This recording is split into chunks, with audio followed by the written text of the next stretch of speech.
Bravo, vous pouvez applaudir.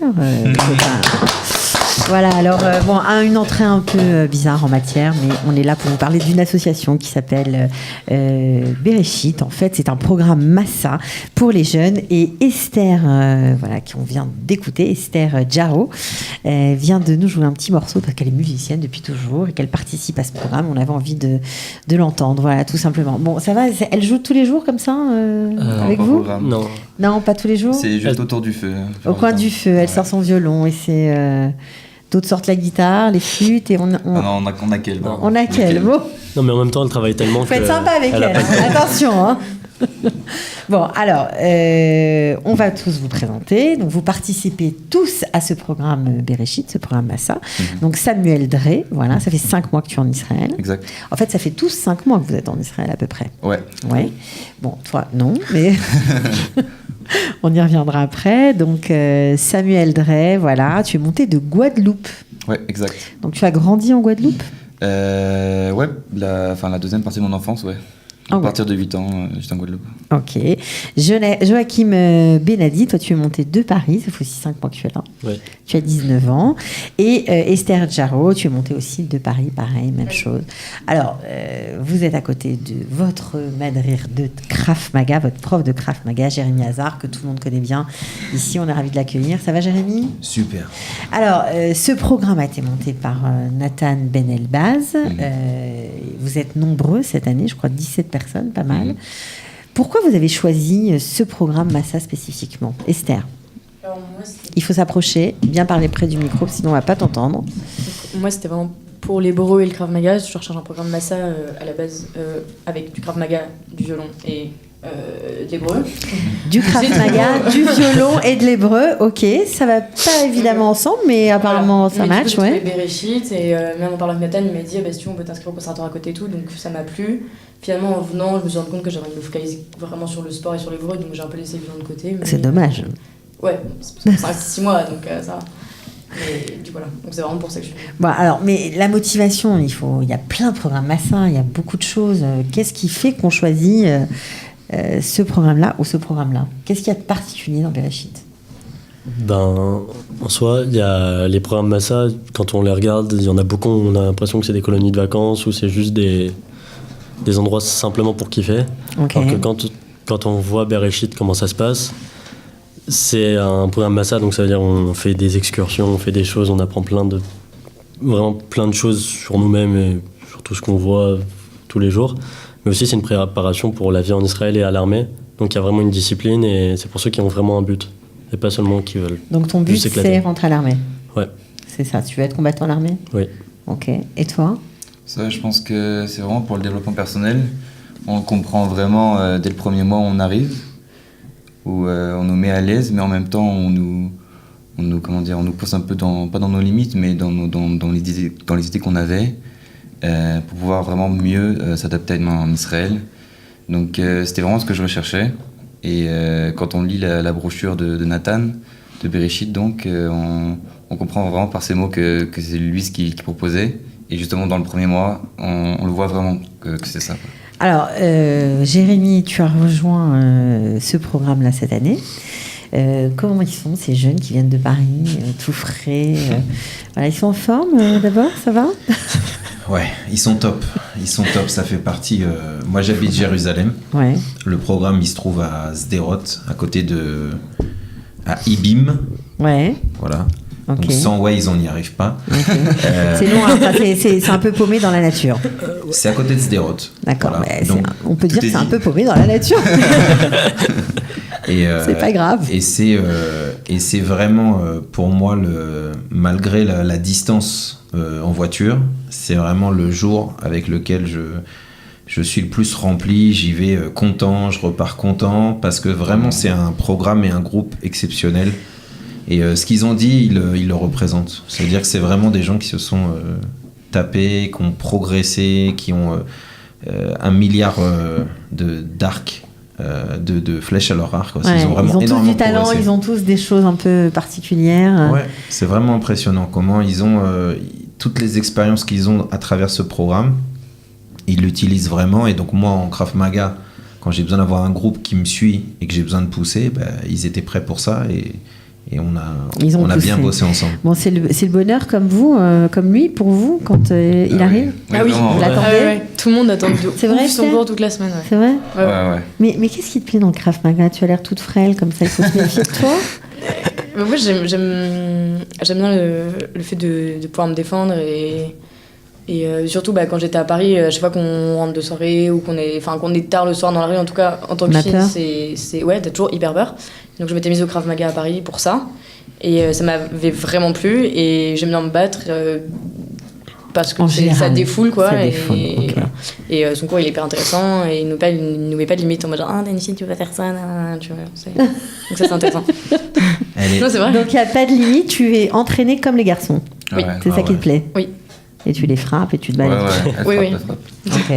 Alors, je reviens vers toi, Esther, parce que tu m'as dit en préparant l'émission que tu étais en recherche de ton judaïsme. Oui. Tu voulais en savoir plus. Oui. Alors, est-ce que tu trouves des réponses dans ce programme Bereshit? Oui. Alors, pas spécialement sur ma famille particulièrement, évidemment, parce qu'ils sont pas là. Oui, voilà. bien sûr.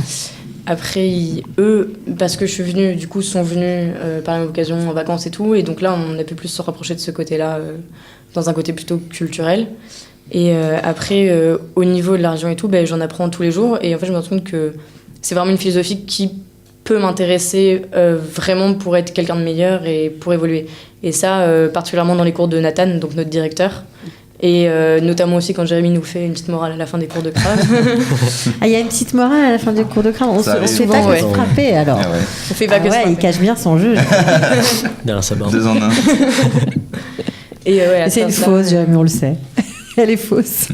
C'est pour Purim. Et puis même à travers les discussions qu'on a avec nos matrichotes qui sont très très religieuses. Enfin, très religieuses, voilà quoi, elles sont super négia, etc.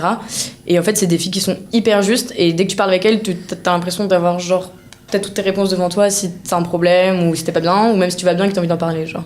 Ouais, donc vous êtes bien encadrés. Voilà. Vous avez des madrechotes, des bnot chirout, j'imagine. Ouais. Elles sont vraiment top. Elles sont vraiment top. Vous en avez 2. On les salue peut-être, comment elles s'appellent? Ayelet et Ora. Ok, alors on les salue, Ayelet et Ora. Alors, une journée type de ce programme Bereshit, voilà, pour qu'on sache, pour ceux qui nous écoutent, peut-être de France, qui auraient peut-être envie de s'inscrire l'année prochaine, on ne sait pas. C'est quoi? Ça commence à quelle heure, la journée type de la vôtre, par exemple? À 7h, on doit aller courir. Donc vous êtes déjà préhabillés, ça veut dire? Oui, on doit être en retraite dehors à 7h. D'accord. On va faire le jogging. Les pompes, ils nous ont... Genre, on a un directeur pédagogique qui s'appelle Elie aussi. Ouais. Et il y a tout un encadrement. Voilà. Oui. Donc lui, il nous suit plutôt là-dessus. Je sais qu'il nous a adapté. Genre, toi, tu cours 4 km le matin, toi, tu cours 2 km, toi, tu cours 10 km pour ceux qui sont très, très bien. Tu fais tant de pompes, tant d'abdos et tout le matin avant d'aller prendre ton petit-déj et d'aller en Ulpan. Évidemment, c'est normal ça. Faire des pompes et toi avoir un petit déj. C'est un militaire, hein, donc... Ok. Donc après le petit sport, on a le petit déjeuner. Par contre, tout ce qu'on fait à part le repas du midi, c'est nous qui le préparons. Ouais. Donc on a différents comités et on a des tours de Toranout. Donc chaque jour il y a différents Toranim et donc ils doivent assurer le petit déjeuner et le repas du soir. Donc il y a beaucoup de partage de responsabilités. Ouais. C'est basé sur ça. Ouais, il y a ça, parce qu'il n'y a pas que ça. Comme je disais, il y a 3 comités, donc il y en a un qui va s'occuper de la vie en communauté, de faire les courses, de répartir qui fait la nourriture quand, qui fait le ménage, etc. De monter des projets pour le groupe au sein de notre village. Après, il y a le deuxième comité, donc nous on est dedans avec Joachim, on s'occupe d'organiser des excursions. Donc ils nous disent vous avez 15 000 shekels pour faire un tioul dans le nord et on doit tout organiser. Et aider un peu les gens pour ceux qui veulent faire l'Alia ou des trucs comme ça, rentrer à l'armée. Et le dernier comité qui est celui de Samuel, je te laisse en parler. Qu'est-ce que tu fais, Samuel, toi? C'est un peu du public relation, genre voir pour l'an prochain. Parler du programme. Exact, l'avenir du programme en fait. Préparer le programme pour l'année prochaine. Et aussi pour l'année en cours, juste voir les gros projets qu'on peut faire, si on peut avoir des financements pour tel ou tel projet, etc. Si on peut faire pareil nous en fait. Ouais. Donc c'est beaucoup plus large que ce que vous aviez imaginé au départ, je pense. Ouais. Mais surtout, il y a beaucoup de responsabilisation en fait. Genre, quand on organisait un truc avec Joachim, là, le dernier tour, on était hyper contents à la fin. Genre, ouais, on a réussi à faire un truc de ouf, alors qu'à Paris, on n'aurait jamais fait ça.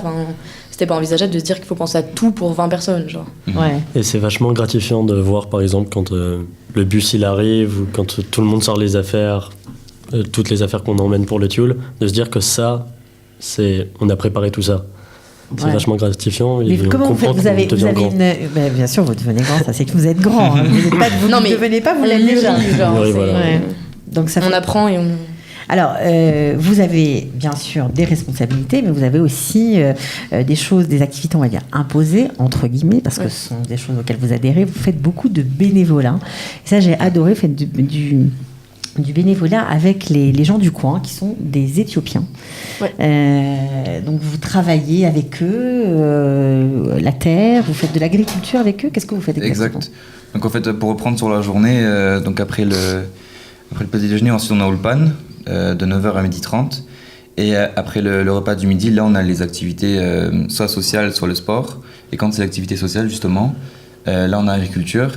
Et c'est Esther notamment qui le fait en coopération avec la Mérina Narshon, qui est à Sderot. Donc c'est le Mérina d'Israéliens. Mhm. Donc déjà, ça nous met au contact des Israéliens aussi. Donc, le matin, vous faites l'Ulpan très sérieusement, et l'après-midi, vous parlez avec les Israéliens. Exact. Ouais. Tout est Moi- pensé, quoi. Voilà. Ah ouais. Il y en a qui ont plus de facilité en hébreu, qui vont plus parler en hébreu. Moi ça m'a beaucoup fait progresser en anglais parce que celui avec qui je travaille, Il parle aussi très, anglais. très bien anglais parce qu'un des gars avec qui je travaille, il a plus vécu en dehors de l'Israël que dans Israël. Mais sinon, voilà, c'est. Alors, qu'est-ce que vous faites avec eux? Vous travaillez la terre carrément? Vous faites les L'agriculture, récoltes? Vous Ouais, faites quoi? il y a plusieurs groupes. Moi, je suis en agriculture. Il y avait tout un espace qui avait plein d'herbes mortes, enfin, Ouais. totalement inutilisables. Et on a passé genre un mois dessus à retourner la terre, à aller récupérer des plantes dans des serres qui nous les donnaient et à tout replanter avec les Éthiopiens les plus âgés du village qui font pas spécialement, enfin qui travaillent pas en dehors, donc qui ont rien à faire de leur journée et donc, qui ils s'y vous- connaissent énormément. Donc en fait, c'est eux qui nous ont guidés et on a travaillé avec eux. Ils travaillent 2 fois plus rapidement que nous, mais Bah oui, parce voilà. qu'ils ont fait ça en Éthiopie, donc Voilà. forcément, Exact. vous apprenez énormément de choses avec eux, Voilà. des Voilà, c'est secrets ancestraux, on va dire. Et là, on a récupéré les plantes, c'est un truc de ouf. Genre, j'ai jamais vu des fenouilles, des trucs comme ça aussi au cours de ma vie. Ouais, c'était vraiment énorme. Vraiment. C'est des plantes, enfin, c'est surtout des légumes en fait, d'après Oui, ce que je oui, comprends. c'est C'est des des légumes légumes. que vous. Après, qu'est-ce que vous en faites? Vous les récoltez, vous faites quoi avec? On les redonne dans les maisons. Exact. Donc, on a un village, je crois, il y a 200, 200 300 habitants, je sais pas ouais, très bien. Ouais. Donc, c'est les nouveaux immigrants éthiopiens qui restent ici pendant 2 ans et après, ils partent Donc, en Israël. Donc, ils vous aident Voilà. à planter, à Et après, cultiver. tout le village redistribue. récupère. On en récupère, ils en récupèrent, on fait le tour des maisons, on donne à Vous ceux donnez qui la veulent et récolte. voilà. Exact. Mais c'est extraordinaire. Bon, je crois D'ailleurs, hier, on a fait une salade avec les légumes, elle était très bonne. Ok. Alors ça, c'est vraiment un truc génial, franchement. Et puis, vous occupez aussi des plus jeunes Éthiopiens du village. Exact. Qu'est-ce que vous faites avec eux? Donc en fait, pour ce qui est des activités, de l'activité sociale, on a 3 groupes. On a le groupe agriculture, Ouais. donc avec Esther et Narshon. Il y a aussi un groupe... Il est Narshon. soudain, hein, il lâche pas son plan. Hein. Pas de problème. Ça, c'est- Alors, Après, on a pour le football, là on s'occupe des jeunes Éthiopiens, donc les enfants. Eux en agriculture évidemment, ils s'y connaissent pas trop. Donc, ils on préfèrent le foot. Ouais, ils préfèrent le foot. Donc on a cherché un sport qui les fasse un peu kiffer, pour être sûr qu'ils viennent vraiment. Donc ça a été le football vraiment. Donc pour ça, on travaille à 2-3 de notre Mérina, plus la Mérina Narshon.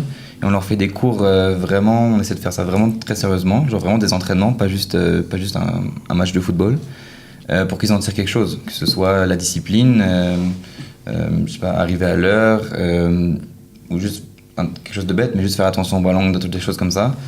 Et c'est ça, c'est 2 fois par semaine. Donc voilà, on espère les faire jouer contre d'autres équipes à terme. Le but du jeu, c'est de faire des vrais matchs. Exact, quoi, avec exact. eux. Vraiment les Ça entraîner, doit ouais. être hyper excitant pour eux. Ouais, non, mais je C'est pense sûr. il y a peut-être 10-15 élèves qui viennent. Ouais. Bah, c'est pas mal déjà. Ouais. C'est pas mal. Bon, alors, Jérémy, quand on entend ça, ça fait quoi? Toi qui débarques dans ce programme Bereshit. Je vais te dire c'est- fier. Pourquoi t'es venu d'abord? C'est la personnalité de Nathanaël Ben Elbaz qui D'abord, t'a séduite? C'est quoi? D'abord, c'est sûr, je connaissais pas le programme. D'accord. J'ai eu contact avec Nathan. Et en quelques minutes, j'ai... Parce qu'il est Tu parlais, assez, il est Samuel. assez particulier. Ouais, tu hein. parlais du flyer. Tu sais, il y a beaucoup de choses qu'on peut écrire. Il y a des choses qu'on vit et il y a des personnes derrière chaque programme. Bien sûr. Et je pense que la réussite de Bereshit, c'est évidemment en grande partie par rapport à Nathan, à son discours, à sa façon d'être idéal, mais d'avoir les pieds sur terre, de vraiment faire des projets. Au début, quand il m'a dit c'est vraiment un projet sur lequel je veux que ceux qui participent soient vraiment responsables, etc. Et je voyais tout ce qu'ils voulaient leur mettre dans les mains avec tout ce que ça demande comme coaching, comme suivi, etc. Et aujourd'hui, quand tu les entends et tu les vois et tu vois comment ils ont géré, comment ils gèrent des programmes, c'est des choses, encore une fois, qu'il y a des adultes qui ne savent pas faire. Et c'est vraiment, tu vois ça, tu es très fier. C'est pour ça, encore une fois, que moi, c'est ma petite tahana de bonheur. Ah ouais. Okay. Je vais là-bas avec le plaisir de voir, voilà, moi qui ai fait l'Alia aussi, ouais. Ben, leur Alia à eux, ça me plaît, quoi. Leur alia te plaît. Bon, c'est parfait. Alors, Joachim, vous êtes 17. C'est pas toujours évident quand on a entre 18 et 22 ans de s'entendre. Il n'y a pas des tensions, il n'y a pas des... Comment ça se passe entre vous ? Vous êtes tous pareils, vous êtes différents, vous venez de milieux socio-professionnels, enfin socio-économiques, pardon, identiques, pas religieux, pas religieux. Comment ça se passe ? On est absolument tous différents. Il y a des religieux, il y a des non-religieux. Ok.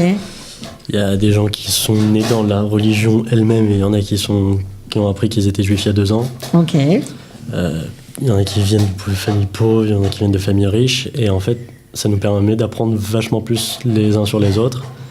Et je pense que si on était tous pareils, la façon dont on vit à IBIM, ça serait invivable. Mais sauf que maintenant, on a appris tous à se connaître. On est vraiment des amis, je trouve, extrêmement proches. Et on fait ce qu'on a à faire. On sait qui travaille en tant que Toranim, qui travaille moins. Donc, on va essayer de tout le temps arranger pour qu'il y ait la même dose de travail. Ouais. Et je veux dire, les plus grands conflits qu'il y a, c'est par rapport au Wi-Fi. Et encore, ça s'est réglé maintenant vu qu'il est au Moadone. Non, vraiment, il n'y a pas de problème. On s'entend bien. Et c'est vraiment une belle expérience. Un bon choix. On a notre directeur pédagogique qui arrive, qui dit toi t'es en tort, t'as raison, c'est bon, Stam, merci, au revoir. Ça, c'est vite réglé. Bon alors Esther, c'est quoi ton plus beau souvenir depuis ces 5 mois, toi qui ne connaissais pas Israël ? Je pense que c'est le Tioul dans le désert, dans le Negev, parce qu'on était... Enfin, c'est un moment où justement quand on est en Tioul, alors pour le coup la tension, il n'y en a plus du tout, on est vraiment beaucoup dans l'entraide et on se rend compte des liens. Je pense que c'est ce qu'on dit, c'est que c'est le moment où il y a le plus de liens qui se créent. Et du coup, juste marcher dans le désert toute la journée, faire de l'escalade, être complètement mort, mais avoir tes potes qui te soutiennent, ou être le soir autour du feu en train de boire un thé, de parler de trucs de tous les jours, mais avec Nathan qui te donne un point de vue hyper philosophique dessus, c'est des trucs de ouf, genre. Vraiment. Bon, Jérémy, est-ce que tu recrutes encore quelques élèves pour Bereshit ou ce sera pour l'année prochaine ? Là, le programme, il est bientôt terminé. D'accord, parce que c'est un programme de 6 mois, on ne l'a pas dit, mais c'est 6 mois. Exactement. Qu'est-ce que vous allez faire après, Jérémy ? Qu'est-ce que tu fais après ? Tu enchaînes sur la 2e session ? J'espère, évidemment. Là, comme il a dit Samuel, ils bossent tous, tout le monde bosse justement à recruter les prochains. Ouais. Encore une fois, c'est une vraie réussite. Et puis, tu vois, ce qu'ils ont dit, même sur le fait que c'est des gens très différents qui se retrouvent qui arrivent à se retrouver sur un travail commun. Ça, c'est très spécifique à ce programme. Mais c'est très spécifique. Il y en a beaucoup qui le rêvent. Bereshit, il l'a fait, quoi. Bereshit l'a fait. Ok. Alors, juste pour finir, un tour de table à chacun, avec chacun. Vous faites quoi après ces 6 mois ? Qu'est-ce que tu fais, toi, Esther ? Moi, là, je vais rentrer en France pour quelques mois et après, je pense que je vais rentrer à l'armée sur la session de Mahal en décembre. Mahal en décembre. Ok, on te souhaite Batzlacha. Et toi ? Moi, je retourne en France pendant 1 mois et après, je rentre à l'armée en août. En août, tu sais déjà quoi ? J'ai envie de rentrer à Golani à Egos. Golani et Egos. Bon, on te souhaite Batzlacha. Tu t'entraînes pour ça ? Parce que Egos, c'est le commando, hein, donc... Ouais, bien sûr. Ouais, il peut le faire ? Tranquille. Ok, et toi ? Pareil, ouais, je vais voir ma mère pendant 1 mois là, et ensuite la rentrée d'août Mahal, et pareil Golani Goz. Golani et Goz. Bon, écoutez, les futurs commandos qui nous protégeront, on était contents de vous connaître, on vous souhaite Batzlacha. Pas évident quand même, Egos, c'est très difficile, mais vous pouvez tout à fait y arriver avec une bonne préparation physique, notamment. Jérémy, tu as une lourde responsabilité. En tout cas, c'était très sympa de vous avoir. Merci beaucoup. On finit en musique ?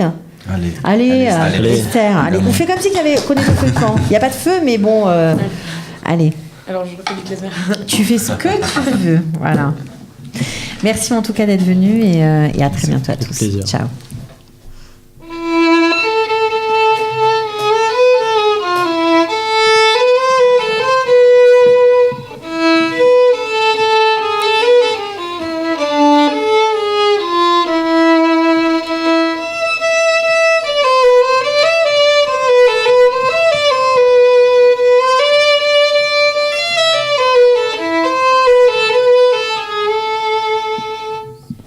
Magnifique, bravo,